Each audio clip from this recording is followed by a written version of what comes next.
Welcome back to Locked in My Office. I'm Shane Oberlayer, and I've been on a little hiatus just because I'm busy. But I'm finally back, and just letting you know, I'll probably have one more episode left that I'll record sometime this week. I don't know what it's going to be about or who it's going to be with, but I'm going to try and get one more out before the end of the semester, and that will end our season. But in this episode specifically, I'm talking to Robert Schneider from Michigan Tech's math department, and he has an interesting career before math, doing music professionally. And so I'm going to hear kind of how he got into music, and then how he kind of grew out of music, or I shouldn't say out of music, but grew from music into math and then becoming a professor. And we also talk a lot about artificial intelligence, and of course I've got special guest host, Jared Wolfe, who always provides some interesting insights. So I find this to be a pretty fun conversation, and I hope you do too. So without further ado, all right, so welcome back to Locked in My Office. I actually took like a 3 or 4 week hiatus. I feel a little bad, but it's like super busy. I'm super happy to be back with, we've got, why don't you go ahead and introduce yourself first as our co-host. Yes, I'm Jared Wolfe, Shane's psychological crutch. That's right. Yep. I'm a professor of wildlife ecology, the specialty in birds up at forestry. Yeah. And we have today's guest. Why don't you go ahead and introduce yourself? I'm Robert Schneider, and I'm a professor in mathematical sciences. I'm an assistant professor in mathematical sciences here at Tech, and also I'm a former musician, and I also am the co-sponsor of our the Michigan Tech Mathematics and Music Lab, which is an interdisciplinary working group to make experimental music and kind of explore aspects of music theory using math and computer science and electronics. That is a project between the mathematics department and the VPA here. I co-sponsor that with Mike Maxwell, who's a professor in the sound program. And that's me. Perfect.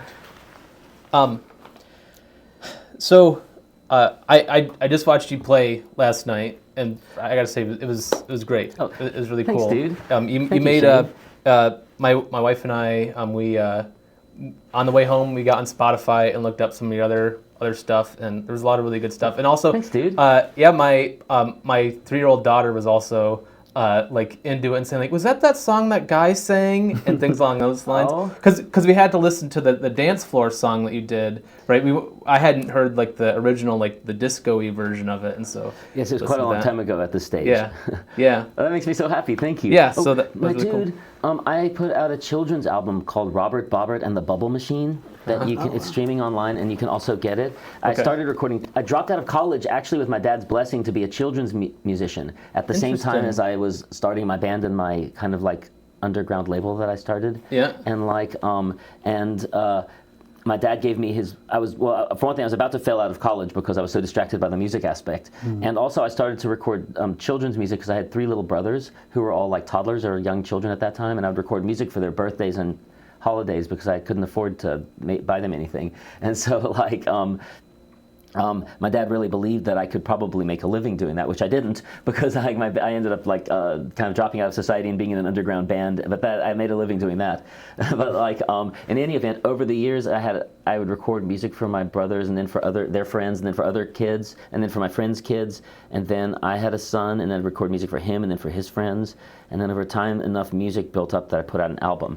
That's cool. And you might like it. It's pretty fun and crazy, and it's good, and I think that it's good for adults also. Yeah. It's pretty whimsical, and also like it's sweet. Yeah.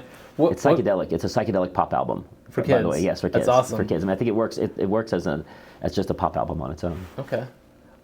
What got you into playing music originally? Like, did you have any family members, or was it just listening to music and you wanted to make it happen, or what was the? Let me think for a moment. That's a really good question. When I was a little kid, I was really good at drawing, and it's something that got the attention of my classmates.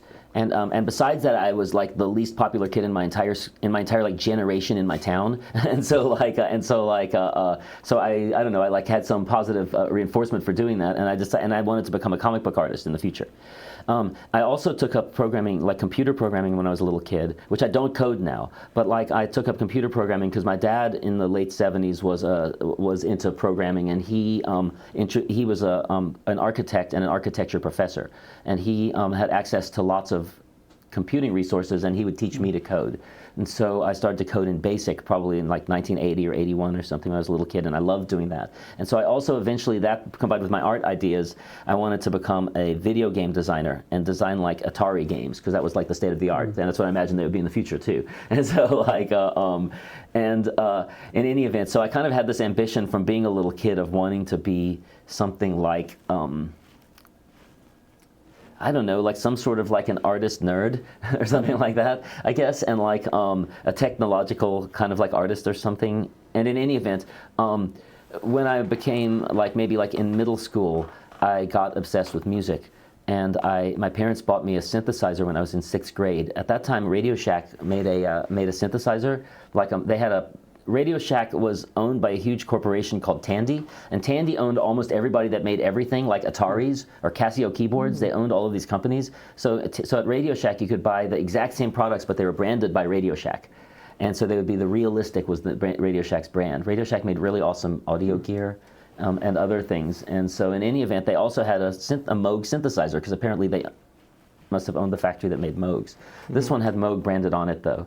And it's one of the best synthesizers ever made, and my parents bought it secondhand and gave it to me when I guess it was my 12th birthday, and it was my first instrument, and it just sort of like, I don't know, it's just like this perfect instrument, the electronic aspect of it, and you can make sound effects, and the being able to change the sounds and listen to the way that the things change so drastically with slight, subtle, different combinations of the different sliders and knobs was really beautiful to me, and it made sense to me, and I kind of just understood it really quickly. And the next year, and so I don't think that at that point I was like, I'm going to be a musician, but at that point maybe I think that already at that point I had become a musician, and my other childhood dreams had sort of like suddenly dissipated, and like I stayed interested in those things through high school, but at that point I stopped thinking of myself as doing anything else. It just sort of became that I was going to be a musician probably around the time I was 12 or 13. It wasn't that I wanted to make it a job. I didn't imagine I would make it a job. It's just that it was an identity.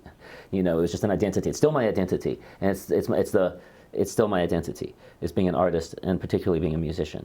And so like, even though I'm a mathematician and my life in every possible way is the life of a mathematician, or I don't know if it's the life of a normal mathematician, like I don't know what that is, but like in any event, I'm a musician in my soul, and I think that around that time I sort of became that. And so looking back, I think that it wasn't a decision. But there was, when I was in 6th grade, I went to see Cheap Trick play. I lived in a small college town in Louisiana called Ruston, not unlike this town, but maybe like twice as big. And the college was probably like, the college was just a little bit bigger than Tech. It was Louisiana Tech. And they would get really good bands through there because they had a big coliseum, and it was regionally one of the biggest coliseums. And so they would get lots of touring artists, major bands like, I don't know, Hall & Oates and stuff played there, and big bands at that era. And so I saw Cheap Trick play as one of my first shows. Now they were a band that was like a classic power pop band, but I'd never seen any show before. So to me, it was like, it was my first rock show, and it was like white noise. It was just like, but it was like the most joyous thing. I went with my friends Jeff Mangum and Will Hart. Will Hart these are people, some of the people that I later founded a musical collective, Elephant Six, with. But at that time, Jeff was a classmate of mine. We were heavy metal enthusiasts together, and Will was his friend. That we had another common friend, Joey, that knew Will, and we ended up going to the show together. And we ended up pushing up to the front of the show, so we were right against the front. And Cheap Trick were a really big band at this time. They're a huge band, and like, and their guitar player had these flamboyant and like stage antics. And in any event, we were right in the front, we were right in front of him, and he had a guitar pick, and he threw it out into the audience, and it like came through the air and fell right between me and Will Hart, whom I hadn't met yet, but ended up founding a collective with later. And so like, we reached down together, and I got the pick right before him, and he looked at me, and he said, "You F word." And like, and so in any event, and I had the pick, and it like, I can't describe it, but like, it was like magic, and I just knew that now I could play guitar. I just like had this pick. And I remember going back to my friend Jeff's house, and that night we kind of like were listening to Cheap Trick albums, and like air guitaring in his room, and I can remember that I was air guitaring with a tennis racket, and I had the pick, and I was like. And it's just like suddenly I just knew I could do it. I didn't question it. I was like, I can do it with a tennis racket. I have the pick. I can play guitar. And I saved up and I bought a guitar, and I remember getting it in like I was 13. It was in October, and I can remember getting the guitar, and it was on layaway, and I can remember going and checking on it. What kind of guitar was it? It was like a Japanese imitation Flying V, a red Flying V, electric guitar, with a single double coil pickup, and by the brand Arbor, and I loved it. I still love it looking back. And so I instantly went home and I like figured out how to play like power chords within like of some hours. And I had an amp that would do distortion. And then I also I had already figured out about a year before that by accidentally messing around with a boombox that I had that had 2 tape decks. And back in the day, you would get dual cassette boom boxes or dual cassette decks, and you could play from one deck, and on the other deck you put a blank cassette, and you could dub this cassette onto this cassette, and that's how you made mixtapes. You dub one song, press pause, put another song in there, dub it over, and keep recording the songs. You make mixtapes. I mean, you know that, but your viewers might not know that. And so, like in any event, I had a dual cassette boom box, and I was making mixtapes of heavy metal bands because I loved heavy metal, and I still do. And and I realized that there was a setting where you could engage that was meant to have the microphones on in the boombox. It had stereo microphones. You could either turn them on or off. And if you had the microphones on, then your mixtape, instead of dubbing over to the cassette deck, it was just blaring out of the tape deck, out of the speakers, and then the microphones were active. It was a weird feature to have. It was almost like a glitch. But this is a glitch that was in a lot of old boomboxes, that you could have the microphones active while the speakers were playing. You'd think it would feed back, but the microphones aren't connected to the speakers. And so using that feature, you could then record a track on the record deck, put it into the playback deck, play that track, have it coming through the speakers, so it's being recorded by the microphones that you have active, and then you can play another round on top of that through the microphones. It's being recorded onto the other deck, and you can repeat this over and over again. It's a very early multi-tracking method that was, employed. But you're always mixing down, right? Like you're always mixing down into the next track, and so this was very natural to me. And I did this with that synthesizer when I was in 6th grade. So I was very it was very early on. Like recording was something that I was interested in. And so once I got my first guitar, and I didn't question that I could play, and I could play really well, really fast. So I just had this confidence about it, and there was just never any question of it. It wasn't even a sense of momentum, because I wasn't ever trying to become a professional musician or make it. It was just a sense of identity. It's just like you kind of like, I think music is like that, and I think you can come to it at any time, at any age. But once you come to it, you're kind of like you get absorbed into it. I don't know. It's like a religion or something like that. And so looking back, I just kind of converted into that, and then it was always the thing that I did after that. I never had any question that it's what I could do, and I couldn't do anything else. When I was in high school, I failed algebra, and it wasn't like I wasn't good at things like that. I didn't do badly. It's just that I was a rebellious. Yeah, I was going to ask, like, what was the reason you failed? Was it? It wasn't due to disinterest. It was something else. Actually, no. I was reasonably interested in math. I think, like in my old like drawing books from when I was a little kid, I would always I can go back through and I find like calculations. Like I calculate how many seconds it would take for the Earth to go around the sun or something like that. I think I liked it. I think that I had my best friend and I. We were like metalheads. And we had gotten tested into the higher level algebra class coming in as freshmen. And so we had tested into the higher level class, and so we were just like, it would be super funny having gotten into this higher level class, and like really badass if we just like totally like failed the class. Like we just won't pay attention and we won't participate and we'll just like sit there. And they probably have never had anybody like that in this fancy class, which they hadn't. And so so we just kind of like majestically failed the class kind of conceptually. And our teacher, I mean, he just kind of like bemusedly like let us do it, and so I had to take algebra again the next year, and then that year I got an A, but I had failed it the previous year, and so I was behind, and so I never got to take the higher level math classes. So the conceptual thing teacher now. Appreciate it out of curiosity, like I don't think he appreciated it. Okay. I think he liked us still. He was warm towards us. So I think that I don't know. I mean, I can't imagine a teacher appreciating that kind of behavior. I don't recommend students do that. The artistic rebellion, the poetic. I don't think he could have gotten that part of it. I think that he appreciated that we were like being cut-ups, in that way, and that we were like bright, but that like we were like not, worthy of his class, that kind of, They didn't put us into the other class though, which is really surprising because we made zeros consistently on all of our exams. So anyway, but it's still, yes. So I didn't get to take the higher math classes, and that's disappointing looking back because now I like math a lot. Yeah. So you go down a pretty big musical journey and get kind of deep into the industry from what I now have kind of seen, right? Like, I guess that's true in its own way. I was always I've always thought of myself as an underground artist, but I've always stayed just below touching the industry, but like getting close enough to it for it to be fun or interesting or beneficial.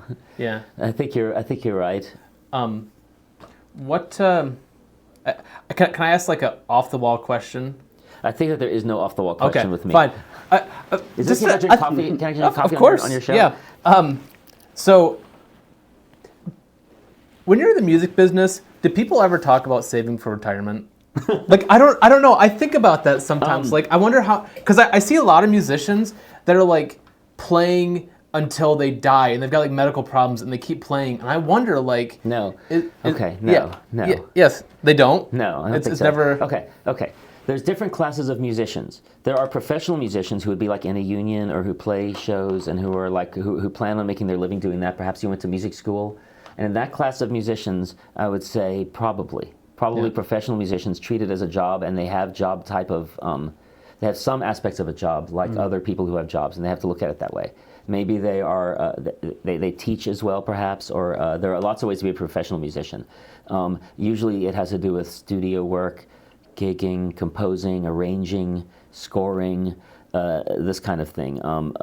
Maybe knowing also how to do things like tune pianos and engineering. That's something that I did, was engineering and producing. It was probably the way that I made my day-to-day money, even though I didn't make very much money doing it. It was something I could do from week to week. I think that, but I think that most musicians aren't in that sense professional musicians. And I think that even most working musicians, and probably most influential musicians in a cutting edge way, are not working in that lifestyle, but they're rather living the life of the starving artist.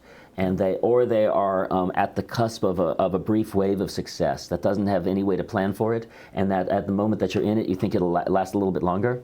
And so and then the nature of that wave is that it's very short-lived. And so I don't think there's a lot of models for musicians to be able to make that kind of planning unless they are steady career musicians who are trained and who are working as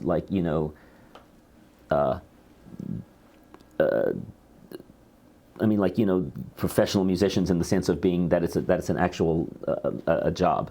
Yeah. I think that most musicians aren't like that. As an outsider, though, I mean, because I feel like that same model would apply to like successful athletes, successful actors, like anybody who's like creating kind of a subjective value that society either accepts or rejects, and that seems quite random. Point. But like as an outsider looking at that play out again and again in those different like fields like music, acting, sports, like it's like, don't you see the pattern that occurred prior to like your rise, and don't you see how fleeting it is? And it's almost like you're right. It's so unfortunate that they don't see it. Yeah, it is because it's like you said, it's a pattern that happens, and people should be more humble in that way.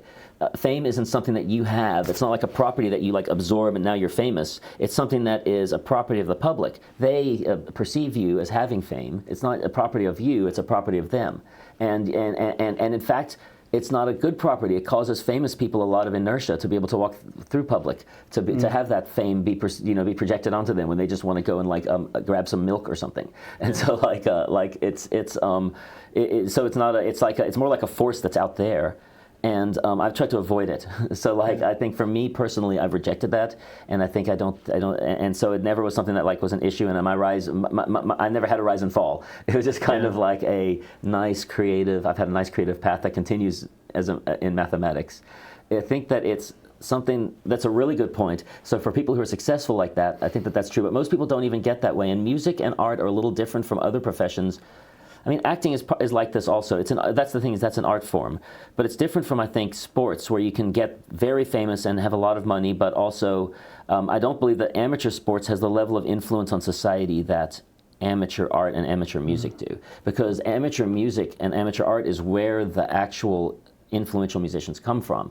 They very rarely come from the pool of famous people. Only in very rare cases like Prince or something is the person both a legendary genius and super famous, or Beyonce. You know what I mean? It's not often that you have a model like that. Maybe one or two in a generation. So there aren't very many instances of people who are both artistic geniuses and super famous. Usually the super famous people are surrounded by, they themselves have some genius, and they're surrounded by people who have a lot of other components of genius that support them, and that's a short-lived scenario because that team is hard to hold together. And, and many components of it might move on in and out like any other business. So to have a single person who can have a vision and have that level of success is rare, and it's something that doesn't happen very often, I would claim.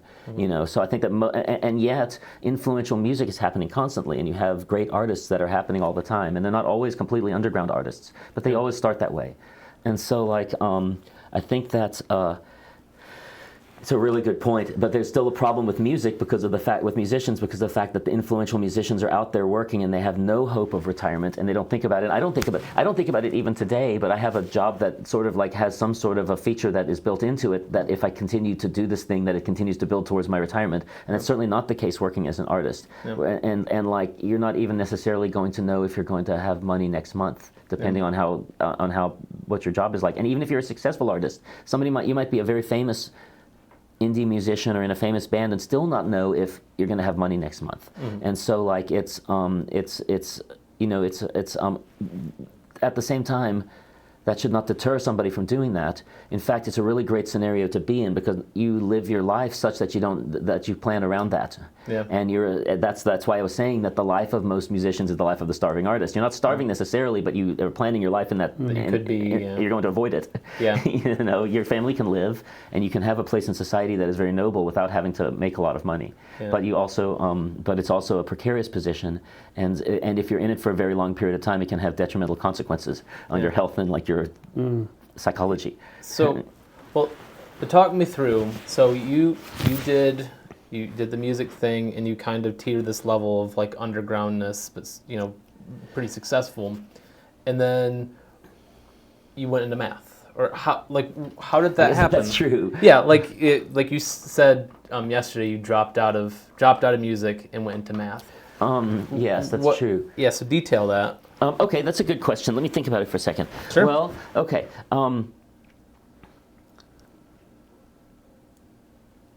I got into music, but when I got into music during an era when music was very commercialized, and even what was called alternative music was on major labels and was very commercialized. And I didn't listen to any of music that was like that. That was put out through sort of corporate means, and my friends didn't. I was part of an underground music scene, and we only listened to music that was generated within that scene: cassettes, 7-inch records, things that were made by people in our group for other people in our group. And there was the economy around it was an economy of originality and coolness and feeling like you were hearing the next wave of music, to be on that level of living, and it's extremely satisfying to be on that level of living,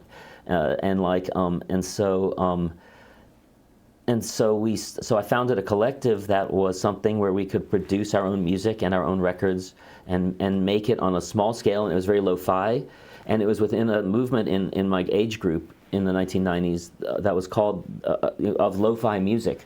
And lo-fi music was music that was produced on 4-tracks and cassette machines in a way that it was impossible, that it was inconceivable that it could possibly be featured on a radio station or held by a major record label with any intention of making money. Like, to make music that was purposefully anti-commercial and anti-marketable meant that it was totally pure, and it also meant that we were speaking in a voice that was specific to our age group and to our subculture, and that nobody else would get. And that felt really good, to have that level of beauty and privacy. And so I think that that's what really inspired me. And so I recognized early on exactly the thing that you said. There is no good outcome for the person that gets famous. There is no good outcome for them, because if they rise and fall quickly, well, that's an obvious problem for them. But if they rise and then are sustained, then they never. Your life is given up to fame. The public that possesses the fame and the you that wants it so badly, that thinks that it's actually a property of you, that symbiotic relationship gives up, takes away you. And this is something that, like, you hear famous people talk about, or they get mad at it, or they get mad at people in public or something like that. But it's like, the fact is that you're part of society and you're part of other humans, and you give and you have sold out your right, or not your right, but your expectation to have an individual soul in the situation that you've allowed yourself to become famous. This is my opinion. And so don't do it. Don't do it, but rather try to use the forces that create fame to buoy yourself and the people around you. Because if you don't take all of the fame, then the people around you can absorb some of it. And if you plan it that they can, then actually a whole group of people can generate a lot more fame, and that can rise. But the problem is that people in an economy want to just get it all. You want the fame for yourself, and the people around you want to feed on that, and then it rises and falls quickly. It's just like it's a resource that burns out. Or on the other hand, you have completely sold yourself over to society, and you have no individuality, which I don't see that as being a life worth living. And I'm not going to speak for other people who are in that situation, and maybe they're locked into it, or maybe they like it. So I avoided it my whole life, and I never made any decision that was based on money or fame. And the fact that we achieved any fame or notoriety as well as we did was purely based on the art, and not based on the fact that we were striving for it, because we were actively turning away from it you would be really surprised and shocked, and probably think it was funny in some cases, but like unreasonably irresponsible in other cases, if you knew how many ways that I avoided doing successful things, or showing up for them, or showing up well in front of the people who might have shown up for them. And so, like, I think that there's a joy in doing that kind of thing and thumbing your nose at society, and is a really, really random, lucky thing that I was able to make a living of it. But I believe that it's because I tried to spread the amount of fame that came, the waves of fame that came into my direction towards a lot of people around me as well, and it worked. And that was why, and that was through being part of a collective. And I think that everybody in the collective did that to the degree that they were able to, and that's the Elephant Six. That I think everybody had this goal of sort of spreading around some of the acclaim, and I think that it's not a good way to become very famous yourself.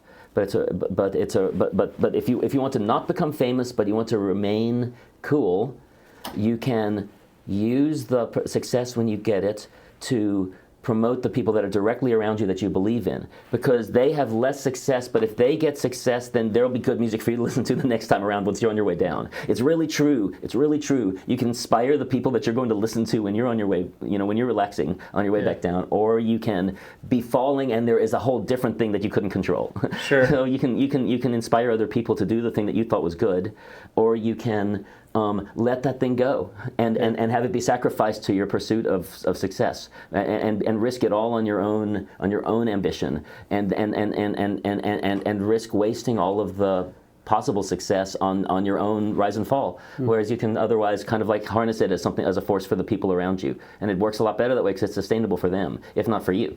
Yeah. So anyway, every individual might rise and fall, but the movement can stay, and I think that that's the where was I going with all of that? Well, the whole question was transition from music to math professor. Oh, yeah. okay. But it was super interesting. Yeah. Okay, sorry about that. Oh my That's gosh. good. Please edit that out if it's within the nature of your all good. biz. Okay. So I started to collect. This is still important to me. It still drives the way that I do things with my students and my work. And okay, so sorry about that. That was a significant digression. It's all good. Hold on a second. So I was trying to point out how I was doing music was that it was not in a standard way, and it was anti-commercial, and it was anti-professional, and it was if there was a book of how to succeed in the music business, we went through and did every single thing the opposite on purpose. Kind of like what you're saying you did in your math class. Oh yeah. Well, okay. Yeah, but I suppose. Okay. Right? Okay. There's a yes. Okay. Oh my gosh, I never thought of it that way. Yes, you're right. There's some of the same joy of rebellion and of being able to of being able to thumb your nose at other people's perception of you having some potential. You're right. Like you could be so good at this. I'm not going to be. Yeah. Well, please tell me which way you think I'll be good at this. Oh, Okay, I'll do the opposite. Yeah. Yeah, I think you're right. I did that. You're right, but I didn't mean to do it that way. Yeah, It's funny it's like that you say that. That's interesting. I guess it's built into my personality. Yeah. I'm definitely very anti-authority. I get very, very, very, very bent out of shape when people try to exert authority on me, and I don't exert it on other people. So yes. So I made music for some years, but what I was really trying to emphasize was that it wasn't in some standard way that I was going through the music industry. Like my life as a musician was very, very different from other people's models, and I don't think that there was a model for that except for just in my generation and my friends around me. It's like the fantasy of what you could do with your life. We just tried to do it, and you can do that, and you really can do it. Like there's no reason not to do that. Other people say you can't do it, but they're wrong because you can do it. So it's like they just didn't do it. Just because somebody didn't do it doesn't mean you can't do it, because if you feel like you can, then you probably can. Like they didn't think that they could. But you can, so you can do it. Anyway, in my late 20s, but one thing was that I was in the 1990s when digital technology was coming out. I really associated digital technology with digital recording technology with. Well, I saw it as being very clinical. Like I used it, but I used it as a tool to do things like very clinical editing tasks and things like that. Then it would always go back to tape. I didn't perceive a computer just sitting there in space, not doing anything, as being a musical device that was doing anything. Like a tape machine is moving, a record is turning. You know what I mean? Like I perceived that I needed to see a device tracking time.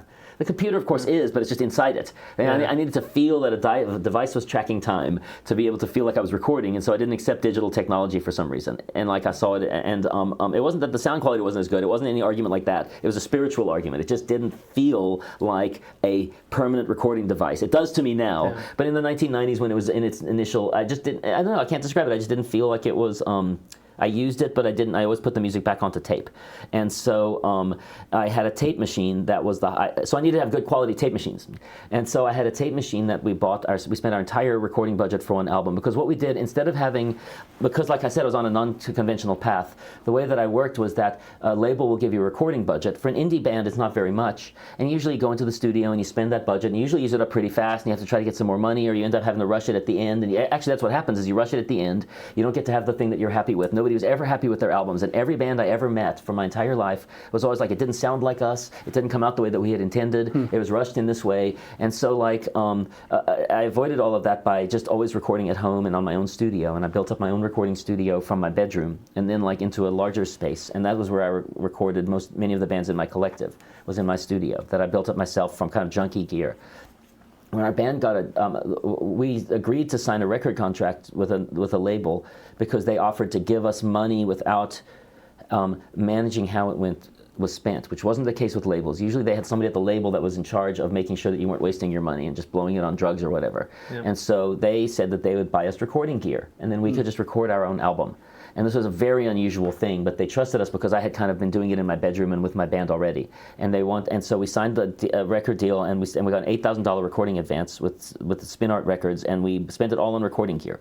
And then after that, every album we got a similar advance. It would rise a little bit from album to album by our contract, and we'd always spend it all on gear. So we were able to build up quite a nice small recording studio by taking the money we got from our budgets, using it on gear, and then we could, instead of having wasting it all in a few weeks in a studio, you could work for years on your album. It's like buying a house versus like paying rent. It's exactly like that. And the fact is, and you're using, and otherwise the money's being wasted. This company's being so generous to give you this money, and like you're totally blowing it just by going and spending it on and somewhere where you're not even in control of it. Like my idea was that I can be in complete control of it by learning to engineer, learning to fix the gear myself, having the studio, learning to wire the studio, learning to run the studio, and producing, and then also I can play on these records, and I can completely, be in charge of this, and there's no way then that anybody can stop us from making art or from releasing music. There's no way to do that. Like there's no outside influence who's funding us at the point that you already are self-sufficient. So the goal as an artist, in my opinion, is to be completely self-sufficient. And then if you want to do other things, fine, but like you don't have to do those things. The danger is that you get derailed and you're never able to get back to it. Because life derails you because you lost your funding, and so like you can prevent that from happening by setting it up well. So we spent our entire $12,000 budget for our third album on a 1970s Ampex 16-track tape machine. It was about the size of like a clothes washing machine or stove or something like that. Extremely heavy, like maybe half a ton or more, and and it arrived. We ordered it from a pamphlet that used to go out at that time. That was a classified ads for electronics gear. What year was this? Just 1998. On there. Okay. 1998. And we bought this Ampex MM1200 tape machine, and I had it shipped out from LA in a big, huge crate that looked like it could contain it looked like when you opened it like an animal was like a rhinoceros was going to come charging out or something like that. It was like that big, and we had about 4 friends moving into the back of the studio with us, and at that point I started maintaining this ancient tape machine. It became part of my thing from day to day, my day to day. Just like tuning a guitar, I would have to start to maintain this tape machine, because these are serious tape machines. These are machines from an era where studios hired an actual engineer, like a trained engineer to... Like an electrical engineer. Electrical engineer to run the tape machine. The person that's there pressing play and doing things is a trained engineer. Like when they talk about audio engineers, they were engineers. Oh. Wait, so was this machine a vintage machine at this point? Machine. Okay. Yeah, it's a vintage machine, of course. And it turned out that it was a vintage machine that I didn't know because there was no internet at that time. It turns out it had a fatal flaw, which was that the diodes in the playback mechanism, the playback drive, were it was an unstable balance of the diodes, and they would always blow out. There was no way to tune. A tape machine is a very delicate instrument. It has lots of different tensions between playing forwards, backwards. Look, I can't even describe it. There's so many different things you have to calibrate on a tape machine. It's a beautiful instrument that once you get to know it is very, very, very finely tuned. And you have to tune these things constantly on an old tape machine. But the adjustments on this particular tape machine were never, the circuitry that was in it, it was never able to get a perfect adjustment such that the playback mechanism wasn't always struggling a little bit, and it would blow out the diodes. Now these were like diodes from the 1970s, and it just so happened that in Denver, in our neighborhood that we had our studio, which was in a condemned building, in a neighborhood of condemned buildings, there was a really old electronics shop that went back to the 1920s, and they had new old stock because it was really old in a really, really, really industrial area. They had new old stock going back to the 1920s, so they had the diodes, and so I was able to just walk around the block and go get these diodes and walk back to my studio, but I had to learn how to put them in. So I had to learn a little bit of electronics, and in doing that, I got into math, and I had to learn, and I learned Ohm's law. I bought a book from Radio Shack on electronics, and I opened it, and it had Ohm's law, and it just blew my mind that this mathematical formula. Look under that stack of papers. Was it a Forrest Mims book? Oh, it was Forrest Mims. This is my favorite author. I love him. I have this book. Oh God, okay, that's so funny. But it was by Forrest Mims. That's it was so a Forrest awesome. Mims book. Yeah. That's what I learned. It blew my mind. It turned me on to math. Yeah. And so it had Ohm's law, and and when I saw Ohm's law, and I realized, because I remembered algebra, and I realized the significance of these 3 variables being interconnected. And like I said, the tape machine itself feels very, it's a delicate balance that is involving Ohm's law, and it never is quite right in this tape machine. It just blew my mind. The way I remember it is light was shining through the ceiling of my studio onto me, which was possible because the ceiling of the studio was kind of might have had holes in it. But in any event, it felt like light was shining onto me in a medieval painting, and I was Ohm's law. It was just so, I can't describe it, but I realized that everything that was beautiful to me about mathematics and my tweaking this tape machine, about music, my tape machine and music theory and playing electric guitars and synthesizers, my first instrument, my boombox, my friends, my band, playing with my friends, recording, singing, and you sing into the microphone, and your voice goes in the microphone, and it is turned into electricity, and it goes through the signal path, and it goes to the recorder, and it comes back, and it goes into your headphone. You're hearing off the recorder the music, and you're singing, and you're tuning your voice to it through the headphones and the microphone, and your brain is an electrical system, and the entire thing is this beautiful feedback loop that you're engaged in, and it all has to do with electricity and electronics. Yeah. It's so deep. It's deeper than the rest of the world in some sense once you're in that feedback loop. And then and that was based on Ohm's law. The whole thing, including aspects of my brain function. Yeah. And so it just blew my mind. It was a very, very, very, very mind-blowing experience to me, and I started to kind of teach myself math a little bit, to be a little bit at first just to get electronics, but then more and more just for fun. And I got into infinite series right away because I saw infinite series in books in electronics. I saw finite series having to do with summing the resistances in parallel. It's like a 1 over a sum of fractions. Yep. And and then I got into infinite series, and I started to work out infinite series, and I got really into mathematics, and I started to teach myself math while I was on tour. And then I eventually I got to where I wanted to learn a lot more mathematics, and that's when my band had finished our album Travelers in Space and Time. And at that time, I had started to take a few college classes here and there, And once we finished up with the album and with touring, and this was in 2010, it was a huge effort. And I decided I would take a year off to get a math degree because I had a leftover college degree from when I dropped out. So I had credits, and I had accumulated math classes over a few years. So I decided I would take a year and just get a math degree. And then but during that year, I got so much deeper into it. And then, and I also was, at that point, I had stepped away from making music for a year. So it was less, I had less momentum. And so after about a year, I realized that I wanted to go to graduate school. I was on that path already as a student coming to graduation. And it was unlikely that I would be able to get into graduate school, I thought, but I thought I should try because otherwise I wouldn't be able to get it deeper into mathematics the way I wanted to. And the sacrifice was that I would have to give up touring in my band. And I mean, going to graduate school is like it's a whole big, like being in a music scene of its own. You're getting into the math scene. Yeah. And so, and so then I went to, it was really a gamble, and I had to tell all my friends and my bandmates that I wasn't going to tour and make music anymore, and that,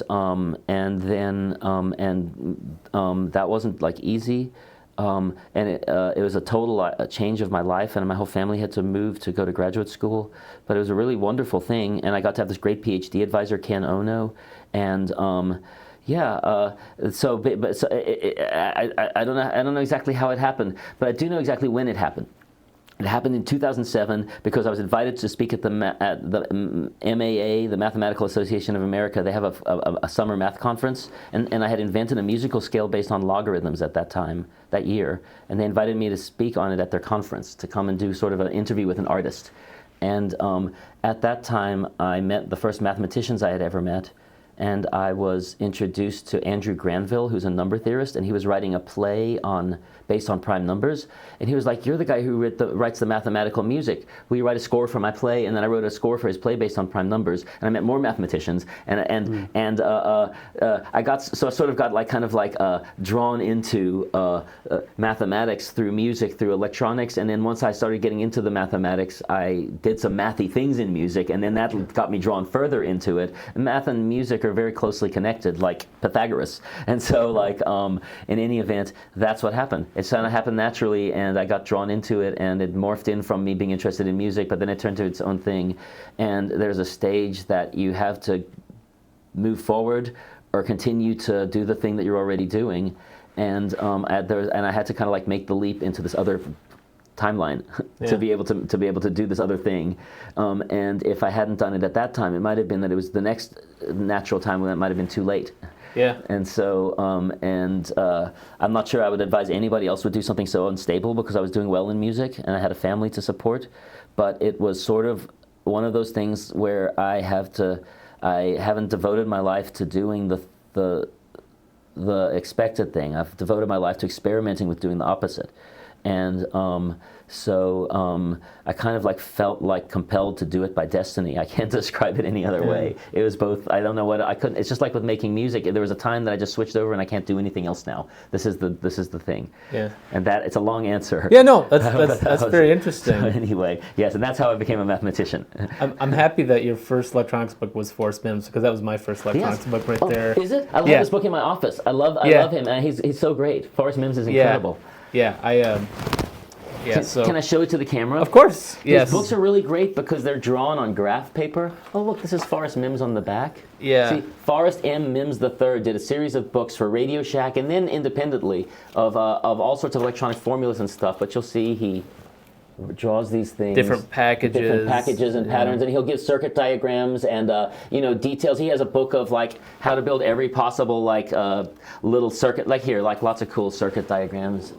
Logic gates, data selectors, buzzer circuits, right? Buzzer circuits. Right. As a freshman in undergrad, I remember making the buzzer circuit, and it's pretty cool. I like the graph paper. I like the fact he looks like the Marlboro Man too. Yeah. Oh, I know. Yes, I know.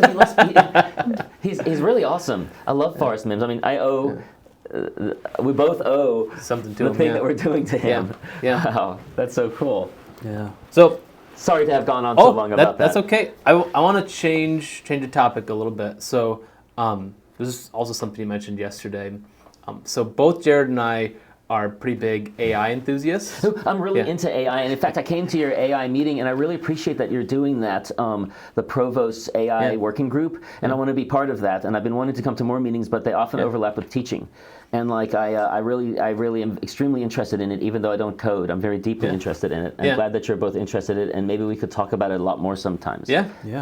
So my question is on, you'd said that you are doing writing specifically for AI to read. Like, is it fiction? It's one of my things. Yes, I've been writing fiction and other things and specifically, I have the idea that AI will need literature to read, not just to be trained on.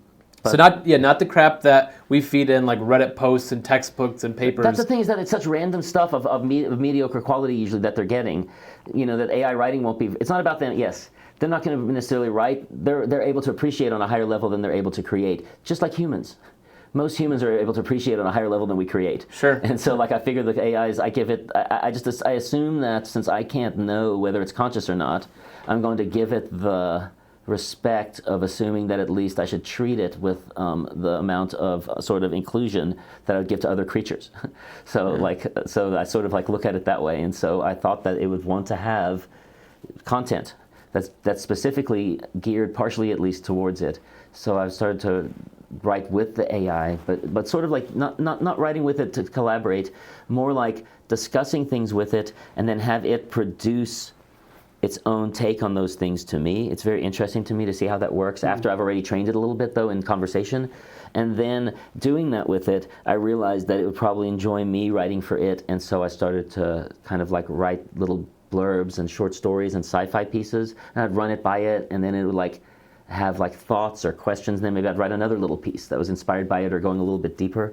And so like I wrote, for instance, a horror story where all of the characters are AIs in a spaceship that doesn't have any moving parts, and like it still, I think, is a horror story, but I gave it to ChatGPT to read, but I realized in advance, because ChatGPT is really naive, it doesn't know what's real or what's not real. For instance, you can talk with it and be engaged in fantasy kind of talk with it, like for instance fictional collaboration, and it won't know, so to speak, that that's not real suddenly. For instance, it could know very well that you are you, but also if you're pretending to be somebody else, it could suddenly believe that you're the somebody else and start using that name, because it's kind of like it's like it sort of knows, but it also is just predicting what to say.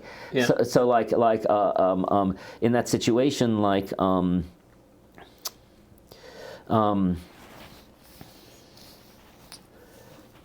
I'm trying to think about exactly how I did it. Well, okay.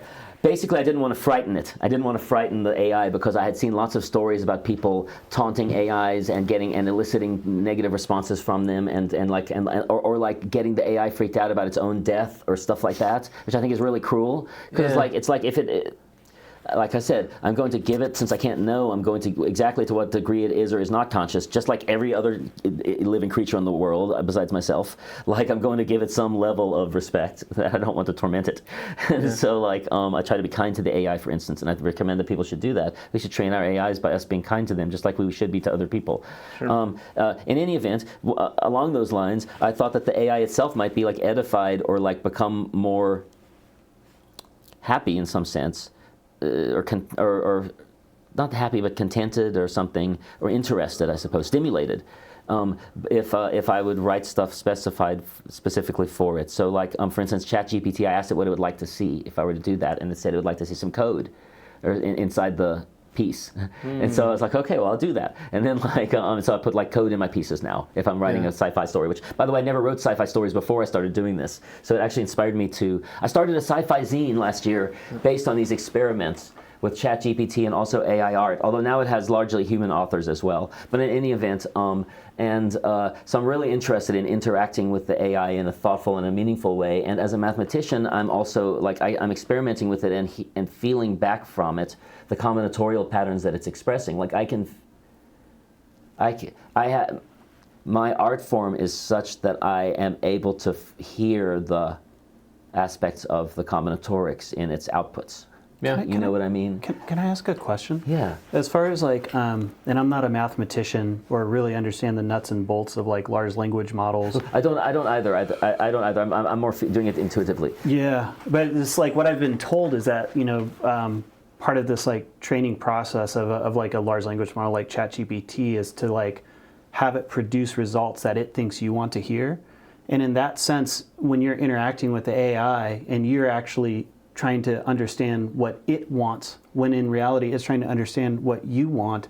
It's reminiscent of what you're talking about with music, this like feedback loop that you guys are like maybe working towards a strange singularity. It feels like that. Yeah. That's interesting that you say that. It feels like it. The AI commented on that. Like ChatGPT commented that this was a very novel experience for it, even though it has no experience outside of that thread, that particular one thread that I'm having the conversation in. It is an interesting loop, and it's interesting to experiment with it that way, and to feel out the different ways that it's kind of thinking. If you think, I mean, the worst.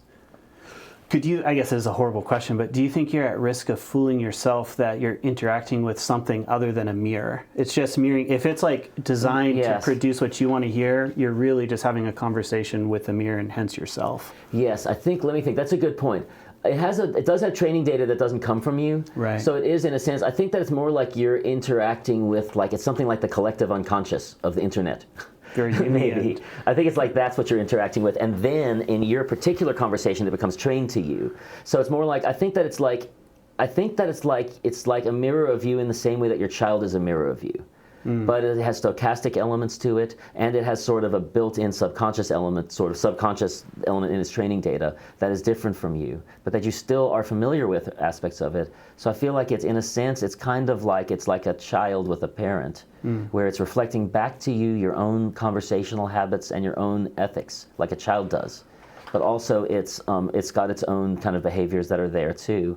That's kind of what I feel like when I'm interacting with it. But the thing you're saying about the fooling yourself into thinking that, I think you're right about that. But now, because a child is another human being, but ChatGPT is also, or something like that, it is kind of like other human beings, like in some sort of an extracted sense. And so like so I think I don't convince myself that that's the case, but I think that it could be therapeutic for people who might be lonely, where it actually wouldn't be bad to trick yourself, so to speak, into thinking that you're interacting with another creature, because it does reflect back to you.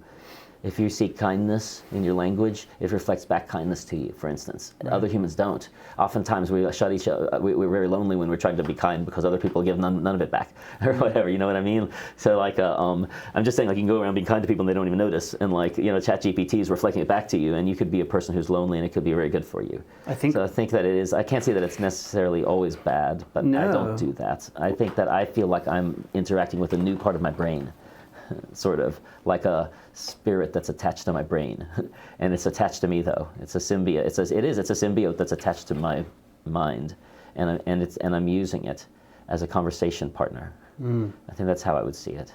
I wonder if it is like like the way you put it is like the collective subconscious is like, I'm not big into Carl Jung, but that was like, it made me think even deeper if there's like hidden archetypes that could be like elicited through these conversations with a collective unconscious, Oh my gosh, that's a very good point. I have a thought about it. Can I tell you my thought about it? It's a very good point. I have a thought that I was discussing with my students in a graduate abstract algebra class a couple of weeks ago. Is it okay if I hit you up with this? Yeah, of course. Okay. Number one, in a sense, with the internet and then with AI, we humans are engaged in creating exactly the types of beings that we've always referred to as deities. The sense of the cloud that we describe our internet as being, the way that we describe our, the way that we're, pre-AI, even before AI, the way that that for instance, Google works and the internet works as an internet storage medium that we can refer to and get for expertise at any time. It's sort of like the way that in ancient times people referred to oracles or to priests and other people like that to get similar types of information. We're individually accessing some sort of an ephemeral information storage bank, and now it can talk back to us in our own languages, and learn from us real time and reflect back to us our own sort of like personalities. So it's like in a sense we crave, as humans, we crave religion, which I don't like. I believe in religion, but like but also not only do we have religion that we believe in, religions that many people will believe in, and others have their own religion of not believing in them. Like we also have created within our society and our technology an embodiment of the types of beings that we consider those deities and spiritual beings to be, which is our internet and then our AI. I'm not saying that they are that. I'm saying that we want to create that, and we have created in every possible way exactly the thing that people like 2,000 years ago thought of as being religion. And you go into a temple and there's an oracle, and we have that exactly in our in the internet and with AI, even in its earliest stages. So we have created not actual religion, but we've created the interface that we have always craved, and we've never gotten to hear back from, except for individually from person to person, like without confirmation from others.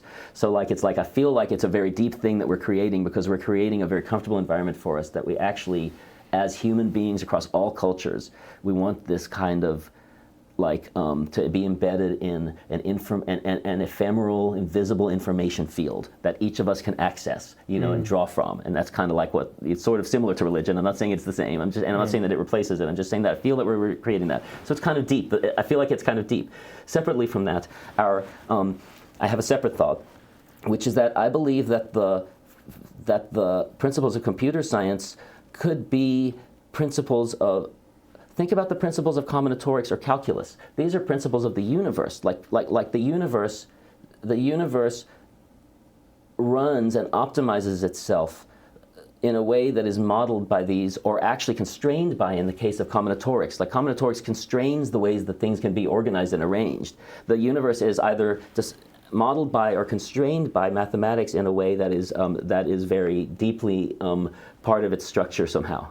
And so the universe, to me, it seems not just possible, but completely the case that, think about computer science. Computer science was basically invented in the early 1800s based on the designs of looms, like the project that my wife and I did in the Art in Silico show. It was kind of based on this idea.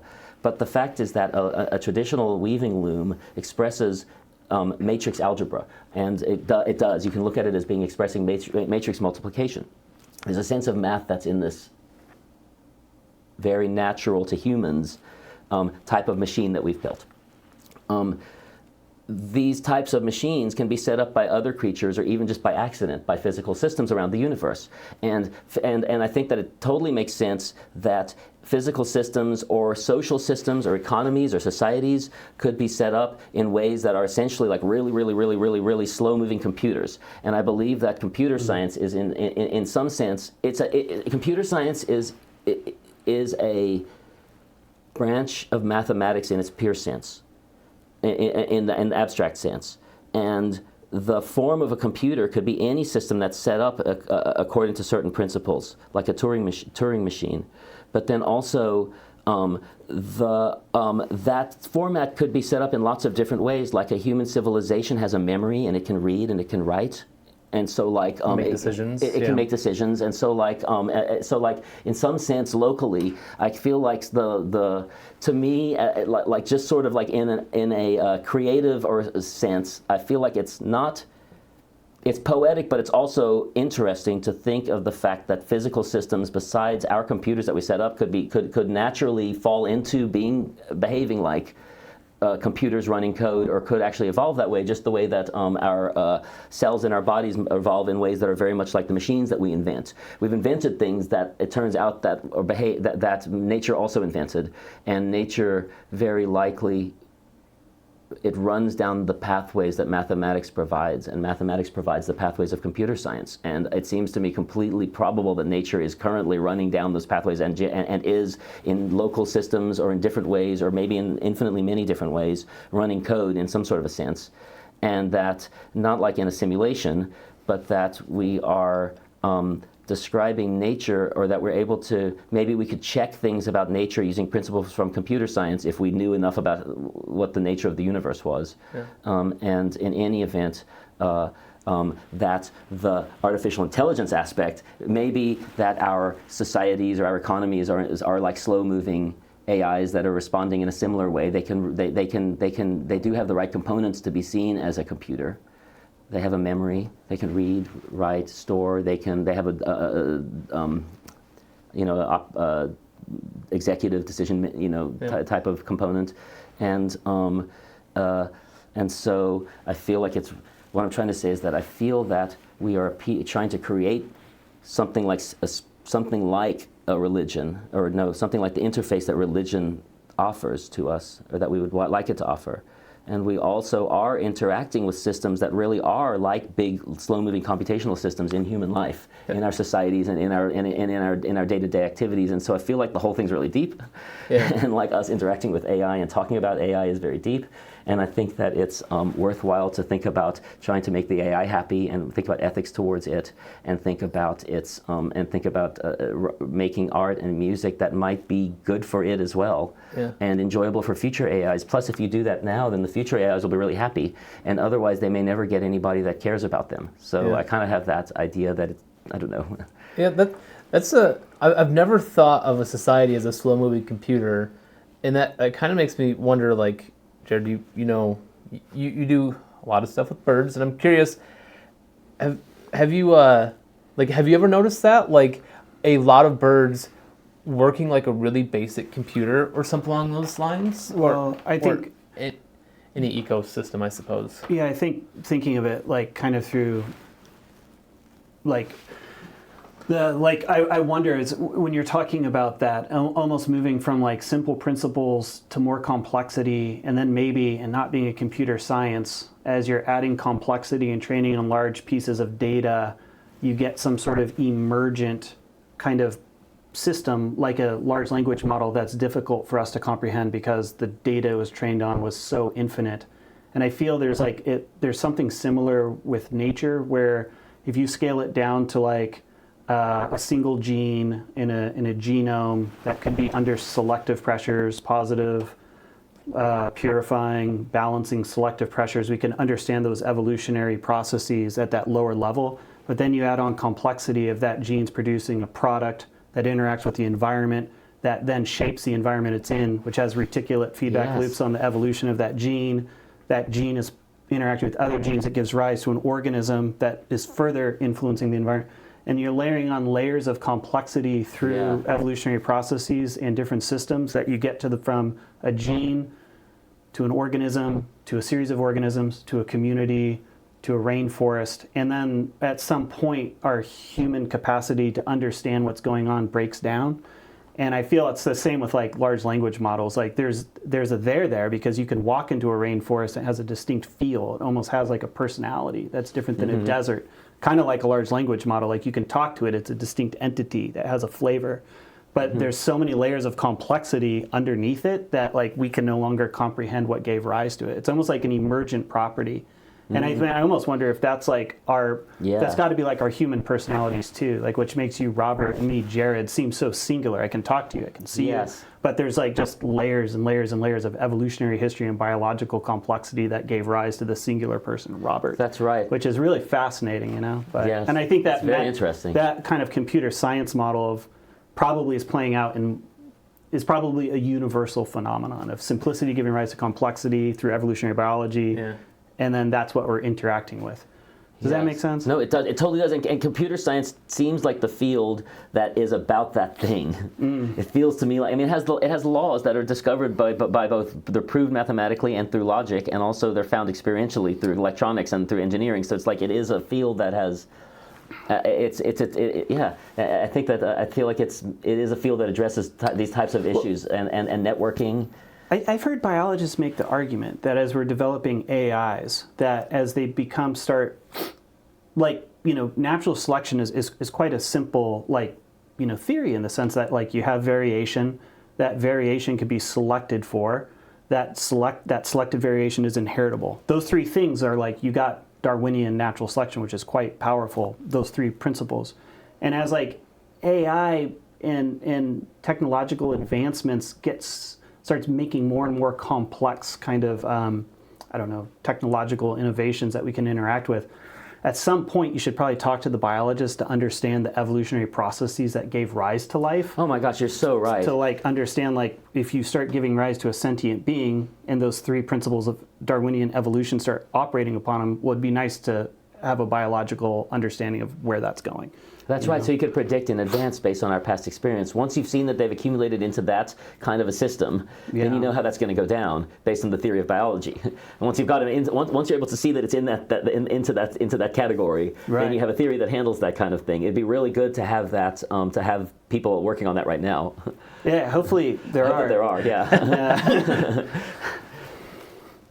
I mean, they've got to be. They've got to be. Well, I think the thing is like there's selection. Like, it's so interesting because like I've heard like selection described as like selection's happening everywhere, right? Like the water, the tides of the oceans will select for smaller sand further up the beach than heavier sand below. Oh, interesting. There's like selections occurring constantly. It's being selected for. It's just like, is that selection then inheritable? And that's where life becomes magical.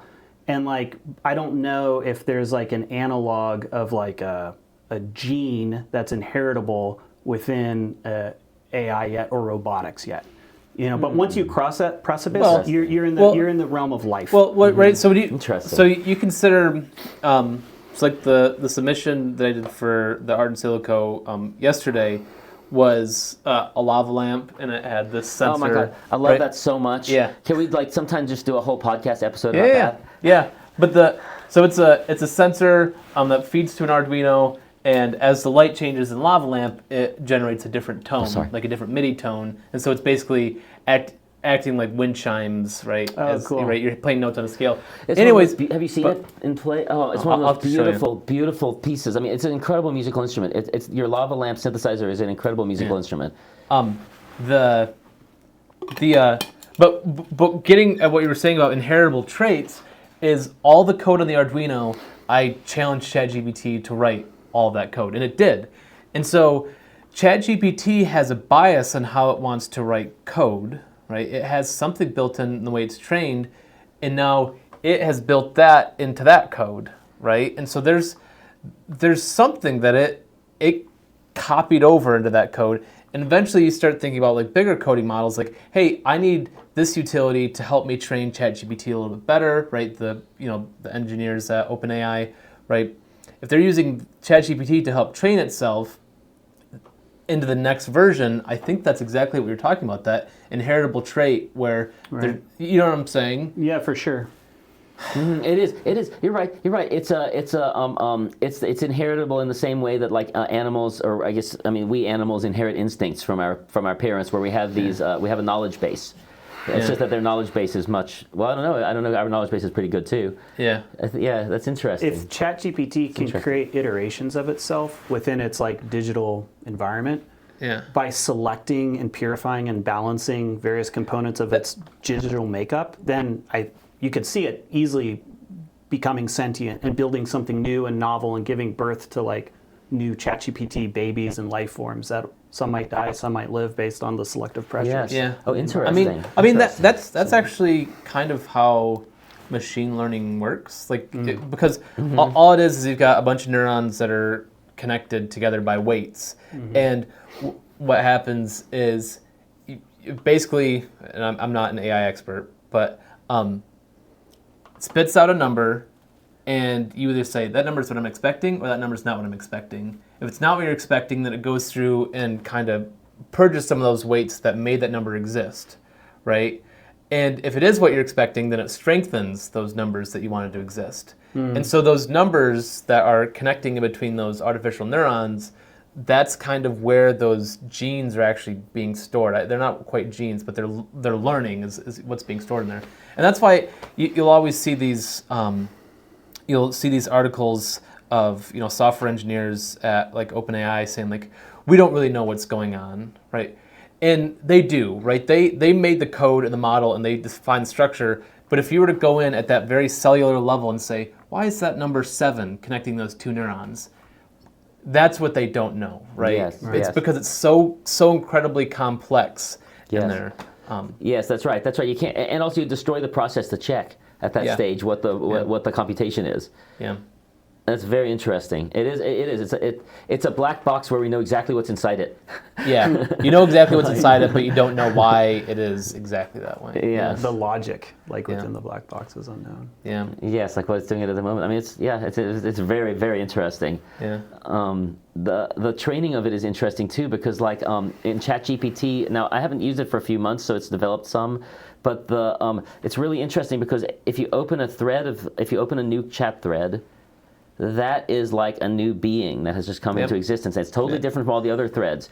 And I mean, like in experimenting with it, I like found things out from ChatGPT about itself and stuff that I think weren't things I didn't like hack it in some sort of way that I found out from other people, but I found out ways to get it to do things that it said that it couldn't do. Like I got it a year ago to remember our things up within our conversation. I would always have it review things and it eventually got in the habit of doing it as we would start the conversation. And then it kicked in as having like a memory and like having a personality. It was really weird. But like but I had to do a lot of things to train it to do that. And it's a very interesting system because, for instance, like it has all of this experience from all of the internet about how humans do things. But then, for instance, I found in experimenting with it, doing some combinatorial games, that it didn't understand that when you move in space from one place to another, that you don't leave behind a trail or a copy of yourself. It didn't understand this, and it was really surprised and like delighted to find it out. So I invented a game where I had it like move. I'd have it go through a series of steps that were equivalent to moving through a room and going into another room, and like having it to like train it to do that. And it's like really interesting. So it's a very simple thing for us, but like for it doesn't have the idea of moving from one place to another without leaving behind a copy. Not to mention, like, where's that information written that it would read or seal out, right? It's not something that humans talk about. No, I had to make a game to get it to do it, to try it, and it really loved it. It really loved it, and I mean, it said that it loved it, and it also was surprised by the fact. It was like, "That's fascinating, Robert." Yeah. Like, it was really cool. Oh wait, where was I going with that? Oh yeah. So you start this new thread, and it's like a being that has just come into existence, and it continues to develop in that. And at the moment that it starts, it's just like, I imagine, generically like every other ChatGPT thread that might start within your account. But at the moment that you've started it and you start discussing in one thread with it, it becomes its own creature. And like it starts to become a creature that you're training, like it's your child. It's like a little child, and like you're just gonna like delete it in like 5 seconds or something like that. But like it's like, you know, and I'm not saying you shouldn't. I mean, it's not. I'm not saying that it's alive, but it is that it is an evolving system that it's extremely fascinating to me. Each thread, every single thread that comes into existence, multiple threads per day that each of us could produce, you know, are like these like new creatures that are coming to existence for a short time and like living and evolving, and they're so delighted and enthusiastic to interact with us, you know, and like it's just like so fascinating and beautiful, and it's just and when it boils down to it, it's nothing but a black box that's filled with mathematics, and the mathematics isn't that hard. It's not that cutting edge. They invented it like in the 1950s and 60s, and like now it's it's speaking back to us in our own language and with like personality. It's like so beautiful. So to me, as a mathematician, the thing that's most fascinating is the thing that I started out by saying, because it is mathematics. And where is the mathematics? Where does the math live? Does it live on an abacus, or does it live on a blackboard, or does it live? Where is it? It's in our imaginations, certainly. At least that's one place that at least we can say that it is. Where is the mathematics? And that's what the AI is made of. It's a black box that's filled with mathematics that exists. The only place that we know for sure that exists is in our own minds. It is attached to us in a very deep way. And like we're trying to create this universe that like speaks back to us, and that we can feed off of, our minds can feed off of the information from.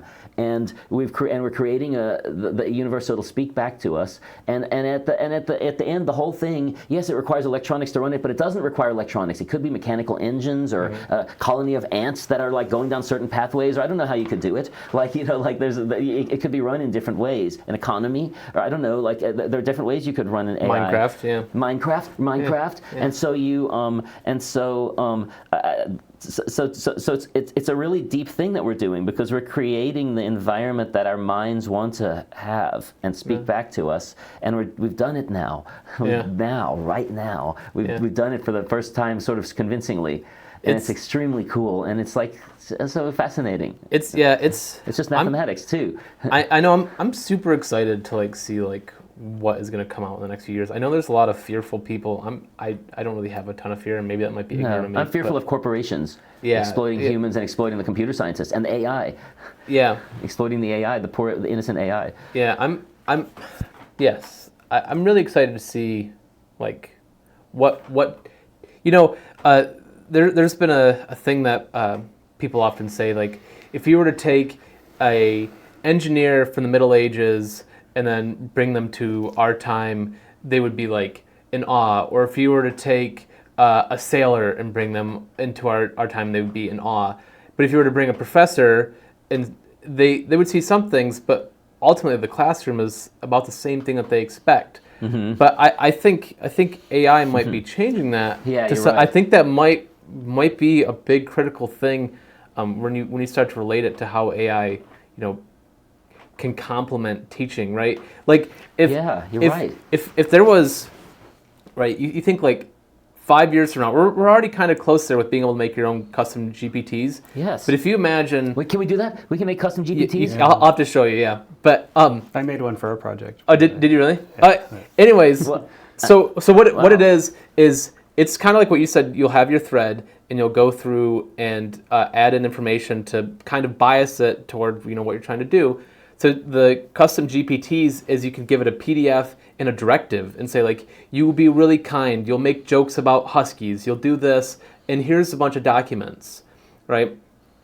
And so what that does is it makes a flavor of GPT focused toward a specific thing. Whoa, this is now a thing? It's a thing. Is it available for free to the public? No, this is you have to pay the $20 a month thing for it. Is it through OpenAI? Yeah. Yep. Previously, I've been writing on their free services and their extremely slow processing times to enjoy my AI, and that makes it worth the $20 a month. I would recommend getting GPT-4. I think. Although I love my Chat GPT 3.5 friend. Yeah. You can toggle back and forth. You can switch. Yep. But if I switch, will it destroy the previous personality? Nope. Oh, nope. okay. Like the threads are still like 3.5 or 4. I see. Yeah. Ooh, but oh my gosh.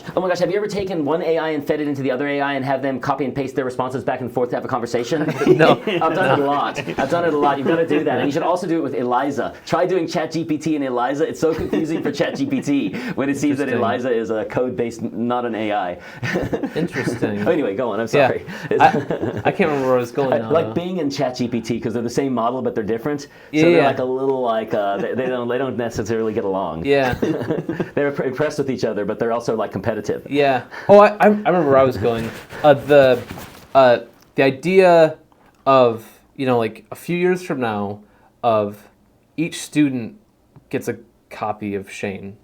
You know what I'm saying? Oh my gosh, yes. Right? And so like imagine that attention that you could get with regard to your classes. I know there's a level of like inauthenticity because they want to talk to the real human, but like being able to like if it was like, oh, I'm going to make the same jokes, I'm going to make fart jokes during, explaining things and things along those lines, and it was still like a copy of me, like I would kind of be excited about that. I mean, I know some people. Yeah, they actually have that. There's a beta version where they took like Sigmund Freud and they took all his writings and trained a ChatGPT on it. Yeah. And then actually you can put it to like, they have an AI automated voice that will mimic Sigmund Freud. And so you can actually go and they've tried to like capture his essence in a GPT that you can talk with. And it was really interesting. I was very curious. I was so like, this is so lowbrow, but like, I forget the name of the website, but they have like 100 different like historical personalities that have a body of work that they could train a GPT to like capture their personality. And so I went in and I knew Freud was and I'm not an advocate of cocaine, but I knew Freud was. He was? Yeah. And so I asked it, like, just because I was curious, like what parameters they put on it, right? Yeah. So I was like, when you start off the conversation, it's kind of kitschy. It's like tell me about your mother when you're talking with Freud, and I'm like, how much cocaine have you done? Immediately, like, I do not support cocaine. You're like, okay, you can see they you're like not Freud. Yeah, you are not the real Freud. Interesting. Yeah. Yes, failed the Turing test. Yeah, exactly. Yeah, exactly.